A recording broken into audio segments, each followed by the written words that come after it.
Sige nga. Wait lang. Hanapin ko lang yung Facebook niya.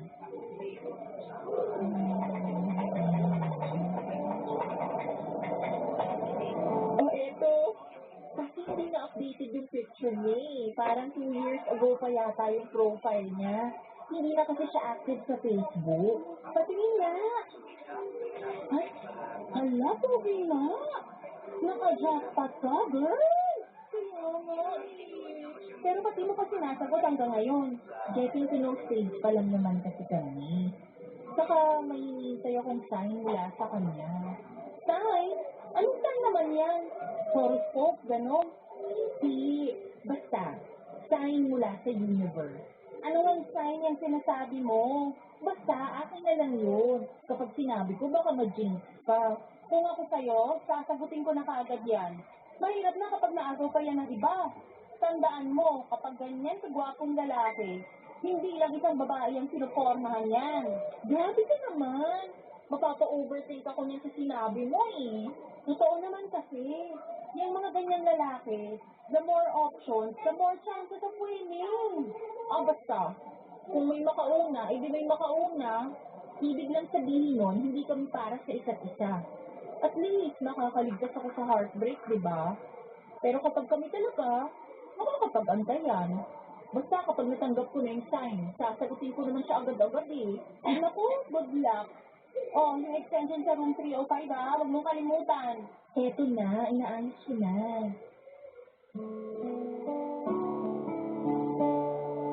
Padulong ang sign na hinihintay ko kay William ay kapag ipinakilala na niya ako sa mga magulang na.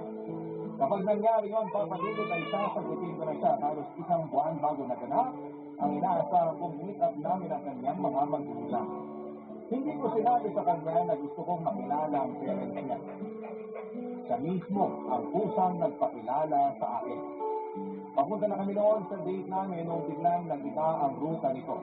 Nagtaka ako kung saan kami pupunta pero may surprise po siyang ihanda para sa akin. Nagulat ako noong dinala ako ni William sa sementeryo. Ako na lang nalaman na doon pala nakalibing ang pareho nitong magulang. Halos magkasunod lang na namatay ang nanay at ang tatay ni William. Aksidente ang kinamatay ng tatay niya samantalang isang malubhang sakit naman ang kumitil sa buhay ng kanyang ina. Sobrang na-touch ako sa ginawang yun ni William Papadillo. Hindi man niya ako formal na naipakilala sa kanyang mga magulang. Para sa akin ay malaking bagay na yun. Doon mismo sa ibingan ng kanyang tatay at nanay ay sinagot ko si William. Nangako ako sa kanila na aalagaan at mamahalin ko ang anak nila, Papadillo. Tumagal ng 5 buwan ang relasyon namin ni William bago ko nalaman ng isang mapait na katotohanan. Ang boyfriend ko ay isa na walang pamilyadong tao.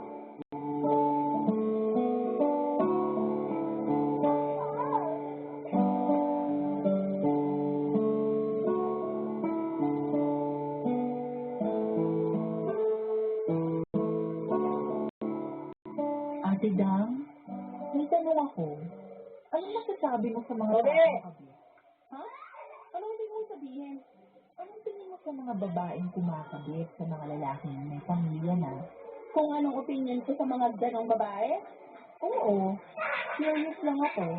Simple lang. Mga tanga sila, bobo, inutil, pasmado ang utak, hindi nag-iisip. Bakit naman? Kasi, kahit alam nilang makakasira sila ng pamilya, go pa rin sila. Sino matinong tao ang gagawa nun? Paano kung nagmamahal lang naman sila? Nagmamahal nga, sa kaling tao naman. Bobo pa rin ang tawag doon. Alam mo kung bakit? Kasi puso ang ginagamit nila para magdesisyon, hindi utak. Teka, bakit mo ba tinatanong tong bagay na to? Wala lang, naisip ko lang. Ayen? Huwag mo sabihin. Oh my God! Sabi alam ba? Hindi ko naman sinasadya eh.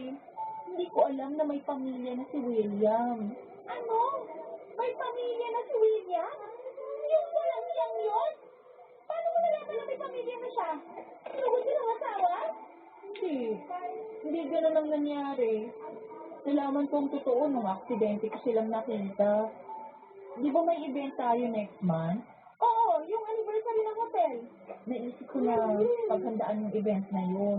Nagpunta ako sa mall para maghanap ng maisusuot na damit. Kasi may nabanggit sa akin yung kapatid ko na magandang boutique sa Quezon City. Nagpunta ako ron, tapos nakita ko siya. Akala ko nga kamukha lang eh, pero siya yun. Alam na alam ko ang hubog ng mukha at katawan niya. Si William yun na may bit-bit na bata sa mga braso niya. So, anong ginawa mo? Wala.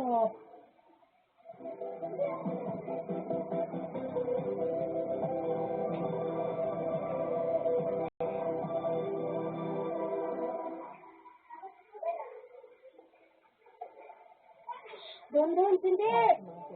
Don, walang pagkain! Labas! Labas! Labas! Umuwi na lang ako. Sinita mo yung feeling mo. Ang bigat pala sa dibdib kapag nakita mo may ibang babae yung taong minamahal mo.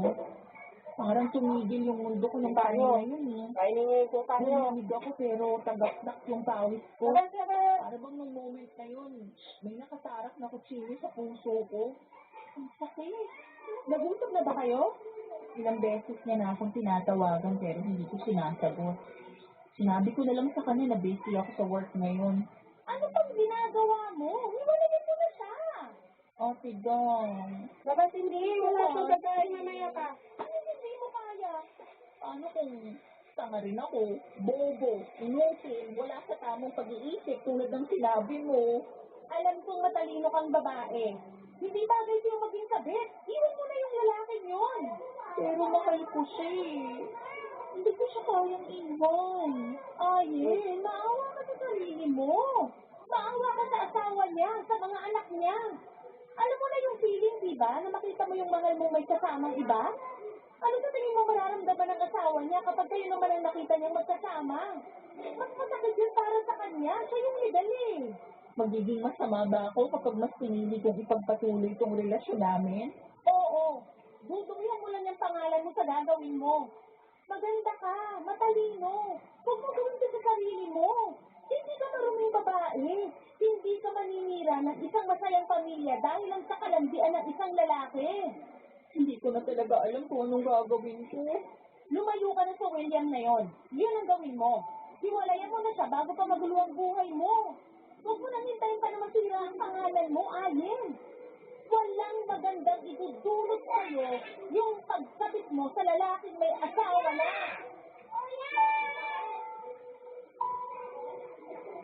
Alam ko na mali ang napili kong desisyon at kasalanan ang ginagawa ko. Pero ng mga panahon na yun, ay sobrang na-fall na talaga ako kay William Papadudot. Napakabait at napaka-sweet kasi niyang tao. Siya lang ang tanging lalaki na nag-alaga sa akin at itinuring akong pinakamahalagang tao sa buhay niya. Siya ang naging mundo ko at kahit na anong pilit ko man sa sarili ko ay hindi ko magawang lisanin ang mundo niyo. Kung saan ay kasama ko si William. Papadudot, never ko namang pinangarap na maging isang kabit. Pero hindi ko inaasahan na magiging ganong klase pala ako na babae. Ganon pala kapag nagmahal, nawawala ang isang tao sa kanyang tamang pag-iisip. Alam ko kung ano ang tama at mali, pero sa ngalan ng pag-ibig kahit mali ay pinagpapatuloy ko pa rin ang isang bagay na maaaring ikasira ng buhay ko, pati na rin ang buhay ng mga taong inaapakan ko. Sa kabila ng mga nalaman kong katotohanan ay nagpatuloy ang relasyon namin ni William Papadudot. Umabot na ito ng mahigit 1 taon. Mahirap pumasok sa isang relasyon kung saan ay tinatago kang parang kriminal. Pero wala akong karapatang magreklamo dahil nga sa kabit lamang ako. Ang mahigit 1 taon na pagsasama namin ni William ay hindi na ulit nasundan pa matapos umalingasaw ang bahong tinatago namin.